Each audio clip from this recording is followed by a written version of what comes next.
యాక్చువల్గా సినిమాలంటే నాకు కొంచెం చాలా పరిచయం తక్కువ, చూడడం తక్కువ. ఈ మధ్యకాలంలో సినిమా ఈవెంట్లలో పాల్గొనడం అంటే ఇదే మొదటిసారి.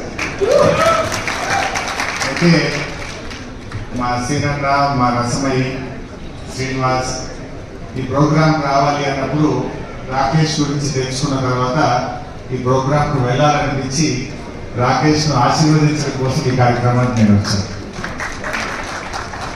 ఒక మారుమూల పల్లెలో పుట్టి ఒక గిరిజన తండా నుంచి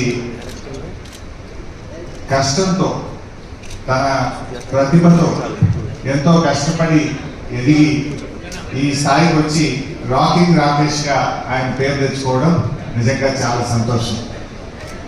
జబర్దస్త్ షోల ద్వారా తెలుగు ప్రజలందరికీ కూడా పరిచయమై చాలా జబర్దస్త్గా రాకేష్ ఎదిగాడు. ఈరోజు రాకేష్ గారు కేసీఆర్ గారి పైన ఒక అద్భుతమైన సినిమా తీయడం నిజంగా చాలా సంతోషం. కేసీఆర్ అంటే ఆయన ఒక చరిత్ర. తెలంగాణ రాష్ట్రాన్ని సాధించడమే కాదు, ఈ రాష్ట్రాన్ని 10 ఏళ్ల పాటు అద్భుతంగా అభివృద్ధి పథంలో నడిపించిన నాయకుడు కేసీఆర్. ఇప్పుడే హైదరాబాద్ మీద ఒక పాట పాడారు చరణ్ గారు, సాకేత్ గారు, చాలా చక్కగా పాడారు. I congratulate.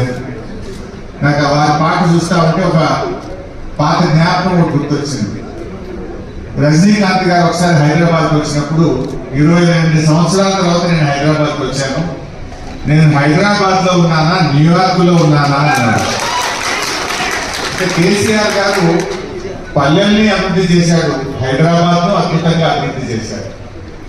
అభివృద్ధి అనేది మనం చూసే భౌతికమైన అభివృద్ధి కాదు, ఆయన సామాజికంగా, సంస్కృతి పరంగా ఈ రాష్ట్రాన్ని అన్ని రంగాల్లో కూడా అద్భుతంగా అభివృద్ధి పథంలో నడిపించి ఒక దిశను ఈ రాష్ట్రానికి కొత్తగా